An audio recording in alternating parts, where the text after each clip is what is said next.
이제 장 대표에게 힘이 모이고 있다. 그런 말 있잖아요. 우주의 기운이 모인다. 국회 선진화법 이전에는 보수랑 진보가 막 치고받고 주먹질도 하고 그랬어요. 그랬죠. 근데 국회 선진화법 이후에는 무슨 그 회의실 출입만 막아도 재판받고 벌금받고 잘못하면 배지 날아가는 세상이거든요. 그렇죠. 근데 민주당이랑이 아니라 국민의힘 내부에서 꼴랑 상임위 마음에 안 들게 배정해줬다고 원내대표를 찾아가서 멱살을 잡고 그 옆에 말리는 전직 원내대표 멱살까지 잡는 네. 일타쌍피가 아닌 일타쌍멱살. 정말 이거는 뭐 어처구니 없는 사건이고, 네. 지금 본인도 설마 이러한 멱살잡이가 네. 밖으로 알려지지 않을 거라고 생각했나 봐요. 그게 너무 이상한데. 왜냐하면 네. 문을 걸어 잠궈놓고 다퉜기 때문에 네. 모를 것이다. 그런데 이 국회에는 우리 장해찬 진행자도 말씀하셨지만 귀대기라는 그 취재 기법이 있어요. 네. 문틈 사이로 귀를 대고 들으면 아주 잘 들립니다. 기자들도 이렇게 해서 취재를 하고 처음에 일보가 알려진 것은 기자도 있지만 아마 당 관계자들이 안에서 시끄러운 고성이 막 나오고 육두문자가 나오니까 네. 귀를 댔다 그래요. 네, 네. 그런데 믿을 수 없는 이 소리들이 나온 거죠. 멱살잡이가 이루어지고 욕이 막 난무하고 그런데 그 원인이 말씀한 대로 권영진 의원 입장에서는 왜 나를 내가 원하는 좋은 상임위를 배치해주지 않았느냐. 그래서 국민들 입장에서 보면 아니 상임위원장이나 상임위 배분은 원내대표 소관이거든요. 원래 그래요. 원래 네. 그렇죠. 원내대표가 정하는 것이고 물론 소원 수리를 합니다. 네. 하지만 그것을 의원들이 다 좋은데 소위 말하는 좋은데 가려고 하지 않겠어요? 네. 그러다 보면 다 그 요구대로 들어줄 수가 없잖아요. 그럼요. 이게 막 쏠림 현상이 생길 수 있으니까 그래서 이건 원내대표가 그 의원들이 부탁을 한다고 해서 그대로 들어주면 전부 좋은 상임위로만 갈 거 아닙니까? 물론 상임위원회가 어떤 게 좋고 어떤 게 안 좋으냐 이걸 국회의원이 따진다는 것도 좀 국민들 입장에서 보면 온당치 않죠. 그런데 이게 오랜 뿌리 깊은 관행이 있어요. 소위 좋은 상임위원회는 뭐 권영진 의원 말 맞다나 정무위, 국토교통위, 네.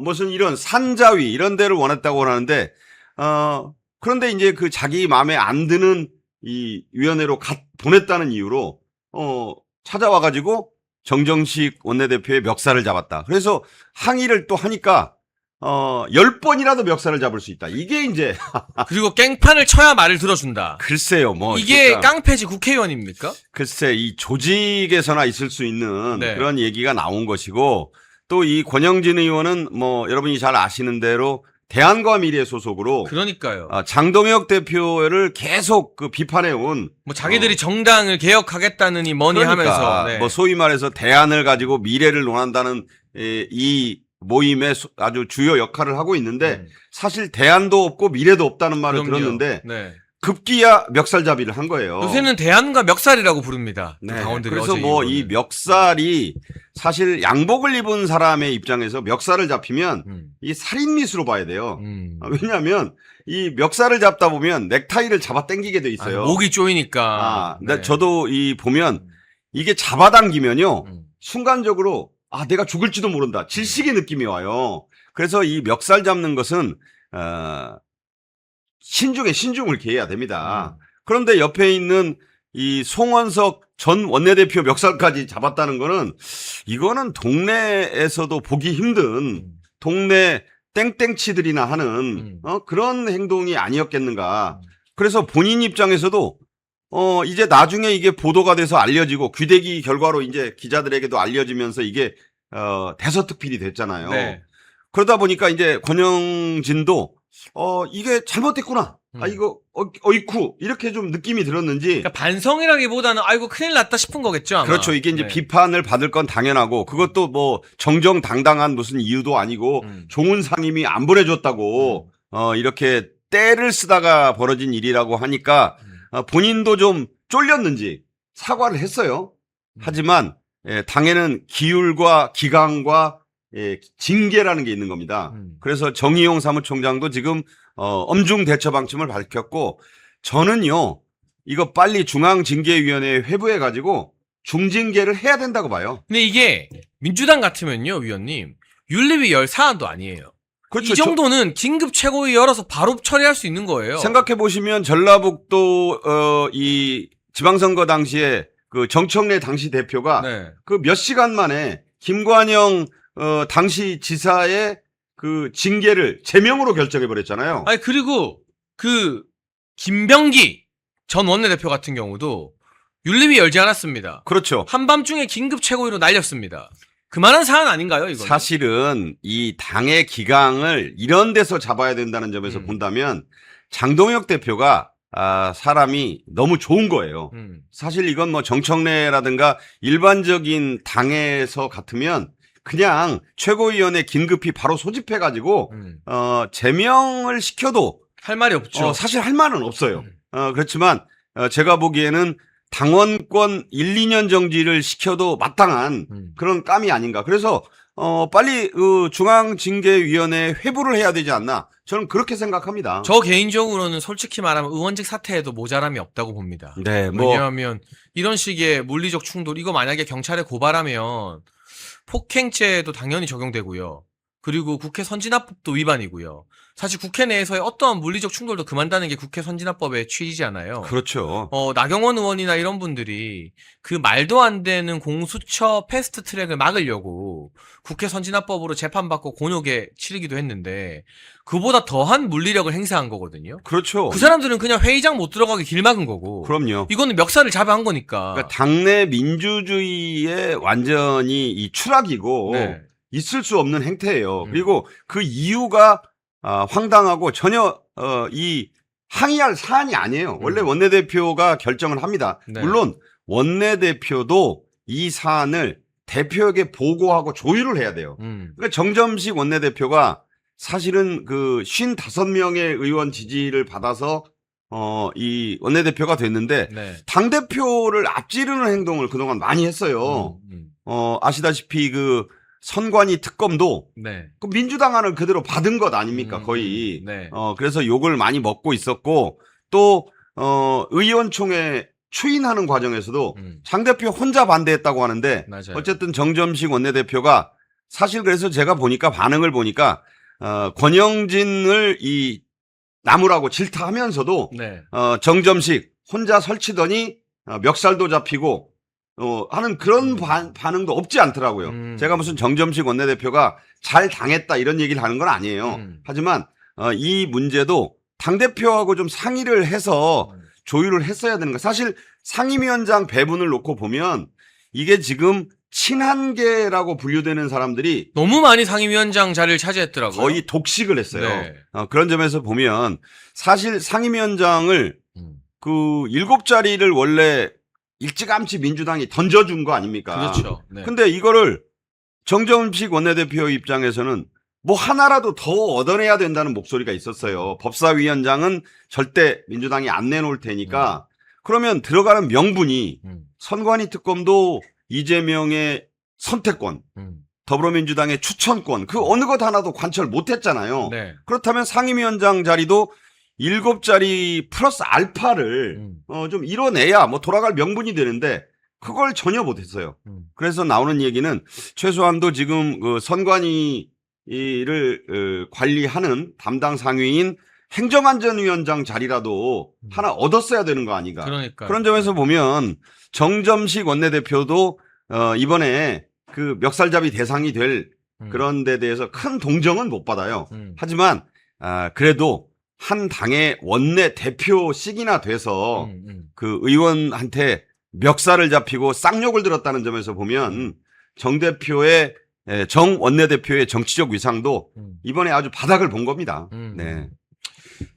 그렇습니다. 그런데 여기서 우리가 좀 더 포커스를 맞춰야 될 부분은 대안과 미래라는 정체불명의 단체로 사사건건 당원들을 배신했던 그곳의 간사였던 권영진이 이런 모습을 보였는데 대안과 미래가 마치 자기 일 아니라는 데 잠잠하다는 겁니다. 그렇죠. 저는 이 정도면 대안과 미래에서도 공식 사과를 하고 해체를 해야 되는 건 아니냐. 어떻게 보면 권영진의 민낯이 드러남으로 인해서 당내에서 소장판이 새심판이 개혁판이 꼴값을 떨고 다니던 대안과 미래 너네 수준이 이렇지가 온 당원들과 온 언론들한테 다시 한번 명확하게 알려진 것 같아요. 위원님. 그러니까 대안과 미래가 철저한 이익 집단이었구나.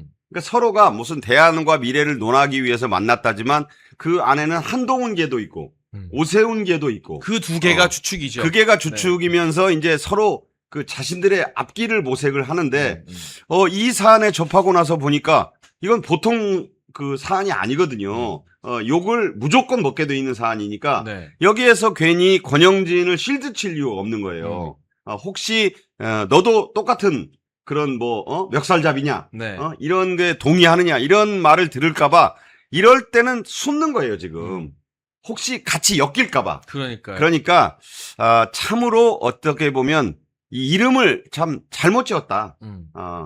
이 남이 저렇게 자기의 한때 동료가 저러면 대안이 돼줘야 될 거 아니에요. 그리고 무슨 미래를 논의한다는 사람이 아니 멱살을 잡는다? 뺨만 안 때렸다 뿐이지. 저는 그 국회 출입을 하면서 과거에도 거친 이 항의를 하고 삿대질하고 책상 치고 이런 거 봤어도 야 멱살을 전현직 원내대표 멱살을 동시에 잡은 것은 정말 전무후무한 사건이었다 이렇게 봅니다. 그래서 이 부분에 대해서는 명확하고 확실한 징계 절차뿐만 아니라 이게 국회 윤리위 제속감이거든요. 국회 윤리위에 올라가면 의원직 박탈이나 이런 것들에 대한 논의가 가능합니다. 그렇죠. 저는 그 논의까지 해야 이런 일이 뿌리 뽑힌다라고 생각을 합니다. 그러니까 우선 국민의힘 중앙윤리위원회가 먼저 선징계를 해야 돼요. 그럼요. 네. 당 안에서 강력하게 이 사안을 다루는구나 해야 더불어민주당 입장에서도 굳이 무슨 멱살잡이까지 하면서 상임위원장 자리 놓고 이렇게 드자비한 사람을 보호할 이유가 없거든요. 그러니까 먼저 국민의힘이 징계의 칼을 먼저 뽑아 들어야 된다. 이렇게 생각을 하고 이럴 때 생각나는 게 포청천이에요. 개작두를 대령하라. 뭐 그런 생각이 저도 나기도 하고 정말 창피한 일이고요. 아까 그 상임위원장 말씀을 좀 드리면 아니 왜 상임위원장을 한 자리도 더 못 얻어내고 그냥 받으면서 이렇게 서둘러 국회 복귀를 정점식 원내대표가 했는가? 돈 때문이더라고요. 왜냐하면 상임위원장이 되면 그 세비 말고 별도의 상임위원장 수당을 받습니다. 그 액수가 이 며칠 상관인데 1,000만 원이라 그래요. 거의 1,000만 원 돈이래요. 엄청나네요. 엄청나죠. 그러니까 이걸 빨리 합의해줘야 7월 달치 수당을 받는 거예요. 이게 알려질까봐 그 얘기가 나오면 다들 쉬쉬하더라고요. 국민의힘 당직자들도 아이고 창피하게 뭐 그런 말씀까지 하시고 근데 그게 많다는 거예요. 그리고 또 상임위원장 한 사람이 상임위원회에 데리고 가서 수당을 받게 해줄 수 있는 사람이 5명쯤 된답니다. 그럼 국민의힘 상임위원장이 이번에 7명이니까 7호 35 35명의 직원들의 그 수당까지 챙겨주기 위해서 이렇게 서둘러 그냥 합의를 하고 국회 복귀를 선언했다고 해도 할 말이 없어요. 국민들 입장에서 보면 지금 반응도 나오지만 야 이거 뭐 국회의원들 하는 일도 없이 그 억대 세비도 받고 무려 29가지의 각종 특혜를 누리면서 수당까지 챙기려고 이런 굴욕적인 쉽게 말해서 회군을 해? 저는 욕을 더 좀 먹어야 된다고 봅니다. 그러니까 사실 우리 국민들의 관심은 어떻게 하면 선관위 특검을 통과시키느냐.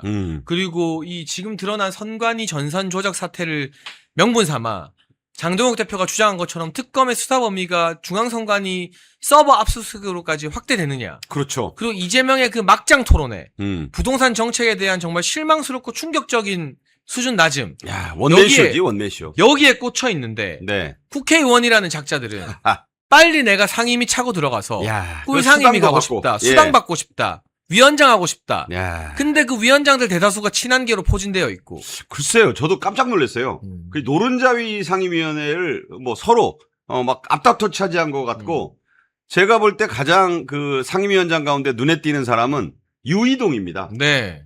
평택을에서 사실 뭐 김용남이 보수 진영에서 넘어갔다가 거기에 그 공천이 되면서 사실 조국이 유탄을 맞았잖아요. 그렇죠. 네. 그러면서 그 어부지리를 한 것이 유이동인데 그래서 4선이 됐잖아요.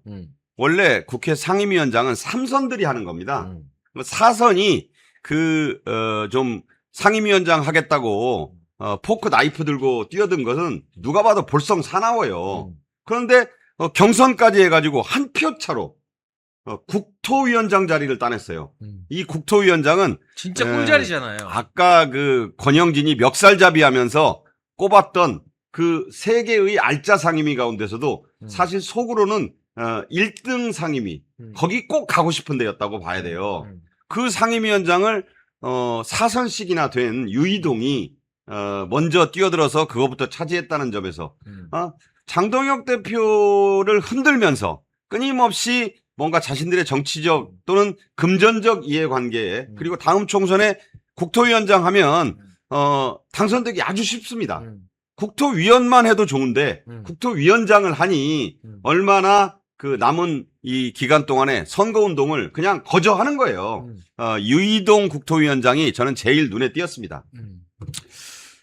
그렇습니다. 이 권영진이 촉발한 멱살 사태, 깽판 사태, 파장이 어디까지 갈지 지켜봐야 될 것 같은데 저는 이 파장이 결국에는 장동혁 대표의 당권을 더욱더 강화시키는 쪽으로 갈 것 같다. 그렇죠. 이 대안과 미래가 이제 뭔가 정당개혁이나 목소리를 내면 기자들이 그래서 권영진은 너네 그렇죠. 권영진 사태에 대해서 어떤 입장인데 그럼 거기서 그건 권영진 개인의 문제다라고 해버리면 영이 안 서는 거잖아요. 그럼요. 그 무슨 정당 개혁을 한다면 자기들 내부의 어떤 썩은 뿌리부터 돌아내야 되는 거잖아요. 그래서 대안과 미래의 힘도 약화되고 또 본의 아니게 뭐 아직 재판이 끝난 건 아닙니다만 오세훈 시장 같은 경우 또 어려움을 겪게 되고 그래요. 자연스럽게 맞습니다. 한동훈은 지금 아웃 오브 안중이 된 지 오래됐고요. 장동혁 대표 중심으로 더 똘똘 뭉치는 여러 가지 변수들이 발생하고 있는 것 같다. 맞습니다. 그러니까 제가 어제 저녁에 만난 한 오래된 정치부 기자 선배님도 장동혁 대표 볼수록 운이 좋은 것 같다는 이야기를 맞아요. 하더라고요. 저도 그 생각했어요. 권영진이 사고 쳐준 게 음. 장동혁 대표한테는 이 당의 기강을 바로 세울 수 있는 강력한 명분이 된 거고 또 의원들이 장동혁 대표를 무시하고 야 그냥 특검 대충 합의하자 했는데 선관위 전산 조작 문제가 딱 터지니까 다음날 그렇죠. 장동혁 말이 맞았구나가 되는 거잖아요. 맞아요. 이런 운도 근데 큰 정치인 되기 위한 필수적 조건 아닙니까? 그럼요. 이 장수를 표현할 때 여러 가지 표현이 있잖아요. 뭐 지장, 덕장, 용장 뭐 이런 말 나오잖아요. 운장도 있죠. 그런데 지장, 덕장, 용장, 맹장 위에 누가 있냐? 복장이 있습니다. 네. 복 많은 장수. 근데 그 복 많은 장수 한층 위에가 또 있어요. 그게 바로 운장입니다. 그게 운장입니까? 그러니까 네. 물론 운만 기다리는 것도 문제겠지만 지금 장 대표가 1년 취임 이후에 얼마나 고생을 많이 했어요. 그야말로 뭐 올공 현장에 나가서 시민들과 함께 하면서 무슨 그 멸균 우유에 초코파이 하나 먹고 하고 또 이 폭염, 장마 다 뚫고 고생 하지 않았습니까? 그렇죠. 그런데 이제 말씀한 대로 선관위의 이 비리, 부정선거를 이재명 정권의 검경 합수본이 드러낸 거예요. 그것도 좀 이상해요. 네. 그건 뭐 좀 이따 말씀을 하겠습니다만 네. 그렇고 또 지금 이 대안과 미래의 핵심이었던 권영진의 저 돌발적인 멱살잡이. 네.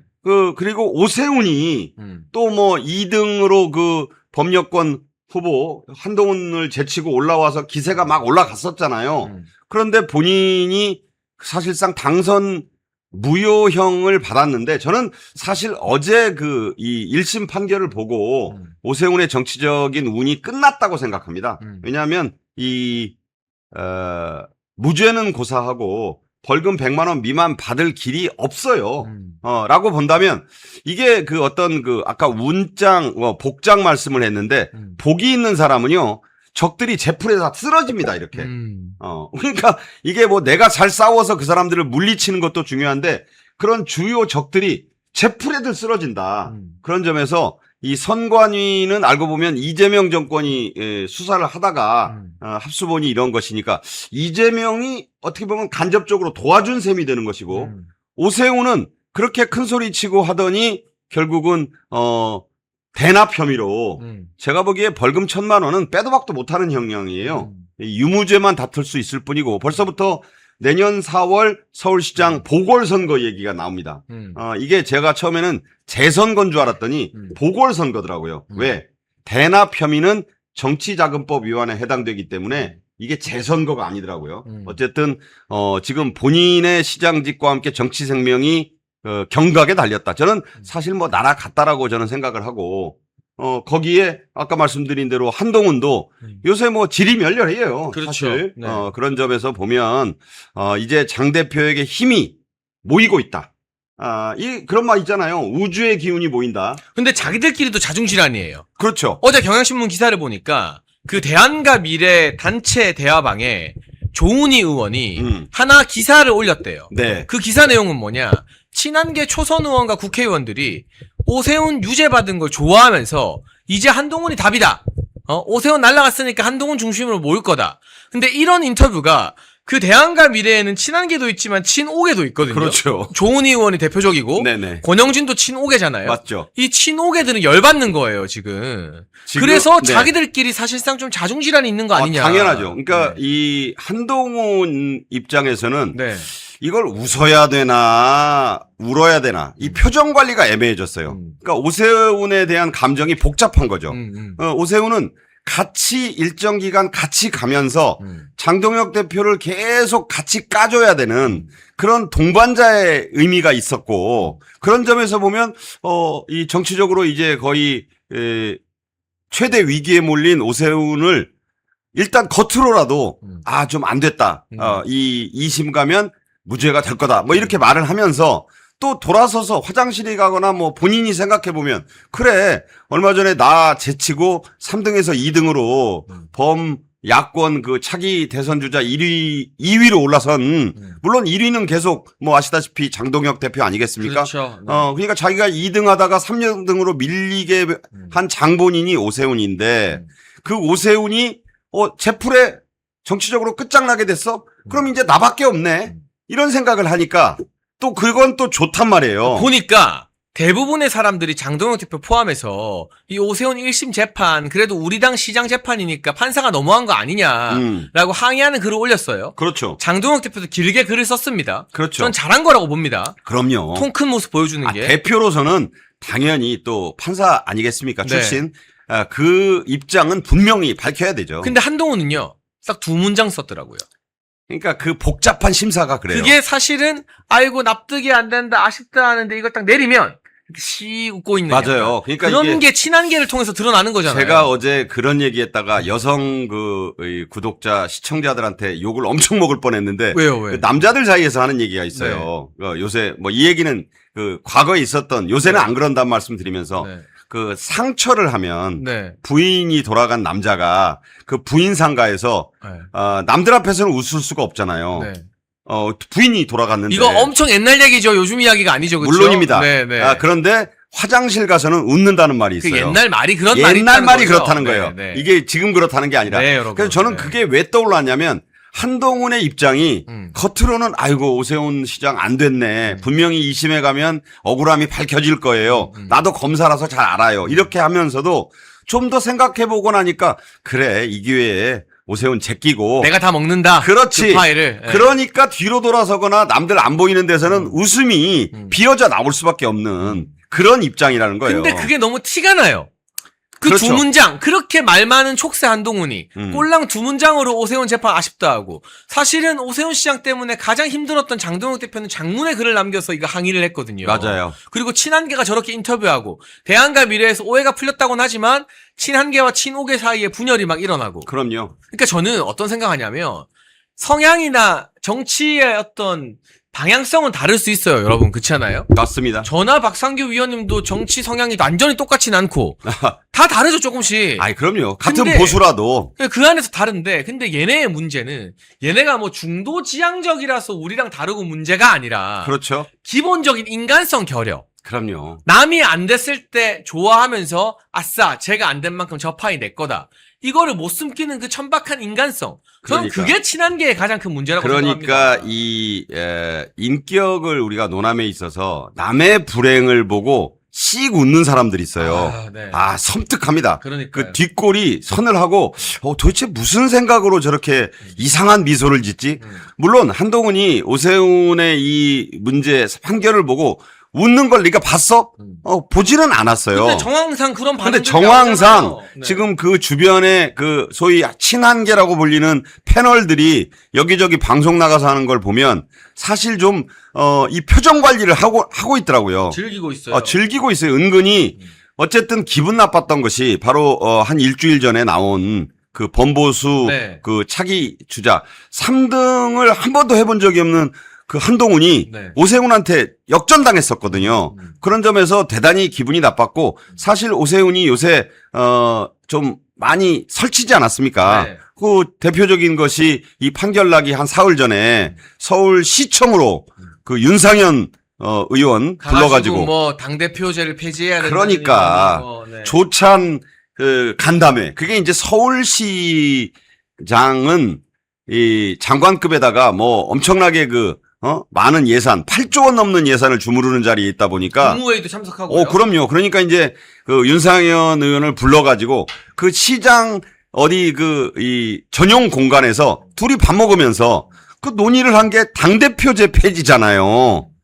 근데 사실은 그게 내각제로 가는 이 논의를 한 거냐. 그리고 왜 윤상현하고 그런 얘기를 하느냐. 말들이 많았잖아요. 근데 사람의 운명이라는 것이 본인은 그 당시까지 자기가 며칠 뒤에 자기 정치적 목이 좀 시쳇말로 모가지가 어떻게 될지 모르면서 인간이 한치 앞을 모르는구나. 그러니까 오세훈이 그 재판 들어가기 전에 표정, 이전 표정과 이후 표정, 비포 애프터를 보면 정말로 무죄를 확신했구나. 들어가기 전에는 얼마나 기세가 좋았어요. 그런데 나올 때 그 찍힌 사진을 보면 하늘 무너지는 표정이더라고. 그러니까 전혀 상상도 못 했던 거예요. 이건 100% 무죄 아니면 그저 80만 원 정도다. 1000만 원은 아마 그거 주문 떨어지는 순간 아마 철렁했을 거예요. 그렇겠죠. 네. 그렇습니다. 지금 여러 가지 자중질환들이 일어나면서 결국에는 장동혁 대표 중심으로 힘이 모이는 것 같은데요. 어제 용인에 대규모 장애 집회가 있었습니다. 네. 근데 거기에 굉장히 많은 인파가 모였더라고요. 아무래도 이제 이 선관위 선관위 압수수색 지금 네. 두 번째 오늘도 하고 있거든요.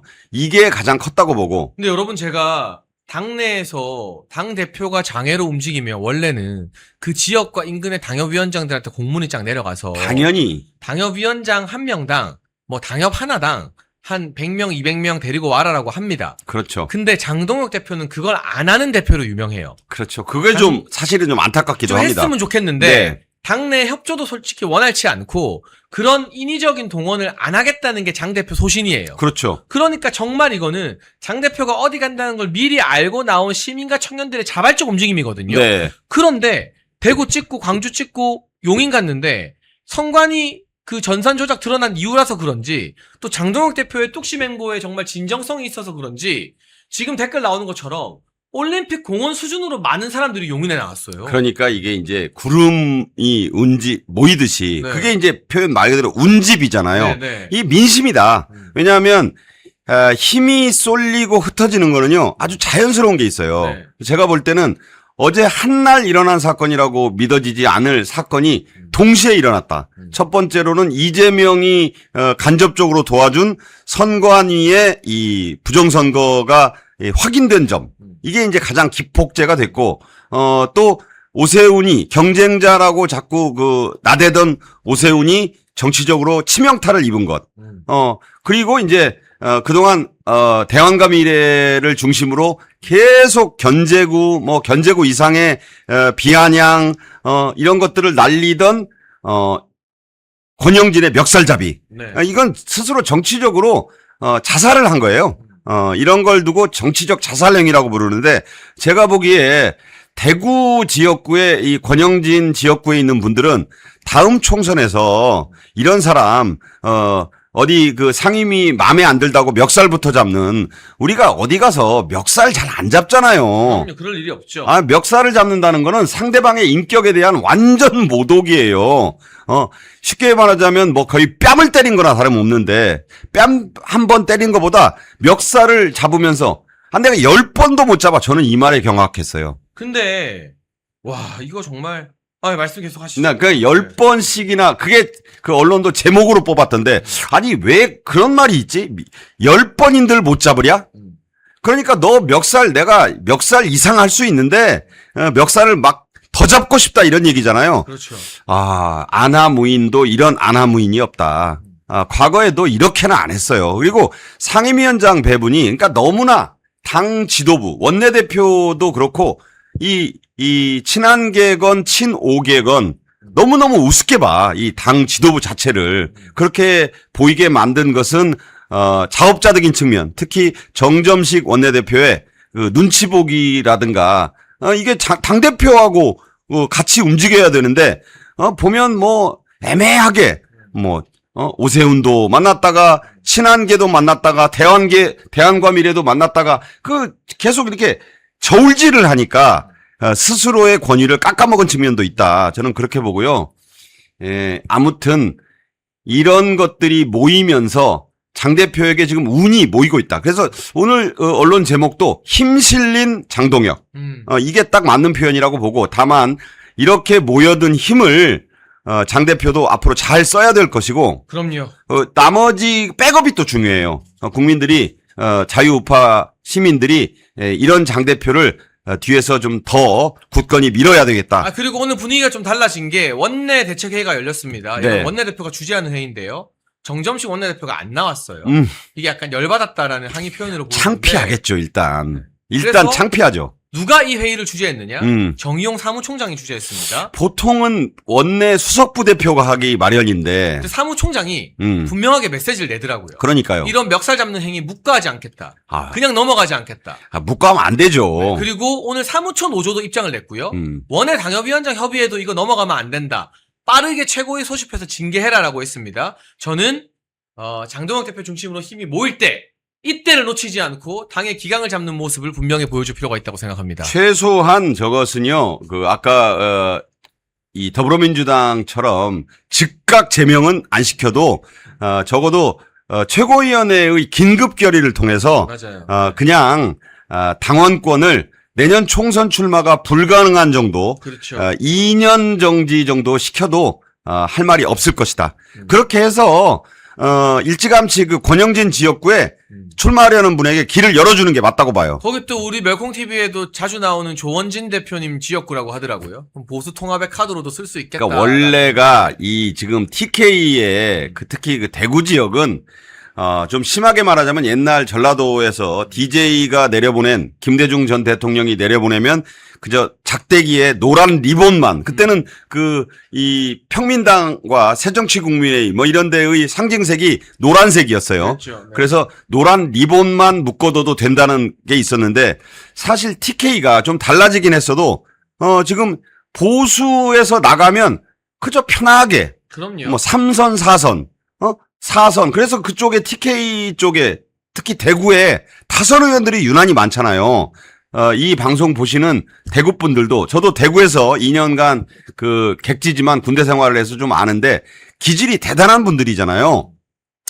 과거에 이 참 보수의 심장이기도 했지만 해방 직후에는 또 좌파 운동이 가장 또 심했던 곳이 대구입니다. 네. 여러분 잘 아시는 이른바 역사 속에 남아 있는 대구 폭동 이런 것도 있었고 대구가 아주 꺽달진 동네예요. 굉장히 센 곳이기 때문에 이번에 권영진에 대한 심판을 유권자들이 좀 목소리를 높일 필요도 있겠다 이런 생각을 합니다. 네, 멸콩TV에서 신제품 환신 나이가라 2+1 특별 한의를 진행 중입니다. 50년 전통의 신화제약에서 회사의 명예를 걸고 자신있게 만들었습니다. 면역력 강화, 혈액순환 개선, 피로 개선, 기억력 개선, 항산화에 도움을 주는 식약처 인정 건강기능식품입니다. 특히 밤에 주무시다가 화장실 문제로 불편을 겪는 분들에게 추천드립니다. 멸콩TV와 함께하는 환신 나이가라 많은 문의와 사랑을 부탁드립니다.